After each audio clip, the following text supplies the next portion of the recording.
അസ്സലാമു അലൈക്കും. ക്ലാസ് 3 തജ്വീദുൽ ഖുർആൻ വാർഷിക പരീക്ഷയുടെ മോഡൽ ക്വസ്റ്റ്യൻ പേപ്പറാണ് നോക്കുന്നത്. 2023 ക്വസ്റ്റ്യൻ പേപ്പർ. ഈ ക്വസ്റ്റ്യൻ പേപ്പറിൽ ഒന്നാമത്തെ പ്രവർത്തനം കോളത്തിൽ ടിക്ക് മാർക്ക് അടയാളപ്പെടുത്തുക. 1. സാക്കിനായ നൂനിനെ ഇഖ്ലാബ് ചെയ്തതിന് ഉദാഹരണം. ശരിയുത്തരം മിൻ ബഅദി. 2. ചേർത്തി ഓതലാണ് നല്ലതെന്ന് സൂചിപ്പിക്കുന്നു. ശരിയുത്തരം രണ്ടാമത്തെ ഓപ്ഷൻ സില. 3. സാക്കിനായ മീമിനെ ഇൽഹാർ ചെയ്തതിന് ഉദാഹരണം.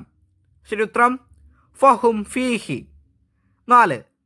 ലൈലൻ തവീല എന്നതിലെ തൻവീനിനെ ശരിയുത്തരം ഇഖ്ഫാ ചെയ്യണം. 5. ഇഖ്ലാബ് ചെയ്യണമെന്ന് സൂചിപ്പിക്കുന്ന ചിഹ്നം. ശരിയുത്തരം മീം. 6.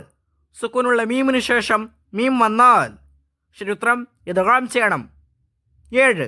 തൻവീനിന് ശേഷം ഈ അക്ഷരം വന്നാൽ തൻവീനിനെ ഇദ്ഗാമും ബിലാഗുന്ന ചെയ്യണം. ശരിയുത്തരം ലാം. 8.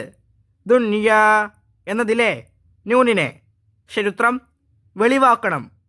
9. തൻവീനിനെ ഇഖ്ഫാ ചെയ്തതിന് ഉദാഹരണം. ശരിയുത്തരം ജന്നാത്തുൻ തജ്രി. 10. സാക്കിനായ മീമിനെ ഇദ്ഗാം ചെയ്തതിന് ഉദാഹരണം. ശരിയുത്തരം അത്അമഹും മിൻ ജൂ. അടുത്ത പ്രവർത്തനം ചേരുംപടി ചേർക്കുക. 11. കുഫുവൻ അഹദ്. ശരിയുത്തരം ഡി. തൻവീനിനെ ഇൽഹാർ ചെയ്തു. 12. ഷജറത്തിൻ മുബാറക. ശരിയുത്തരം സി. തൻവീനിനെ ഇദ്ഗാമു ബിഗുന്ന ചെയ്തു. 13. ഹയ്യത്തുൻ തസ്ആ. ശരിയുത്തരം ബി. തൻവീനിനെ ഇഖ്ഫാ ചെയ്തു. 14. സമീഉം ബസീർ. ശരിയുത്തരം എ. തൻവീനിനെ ഇഖ്ലാബ് ചെയ്തു.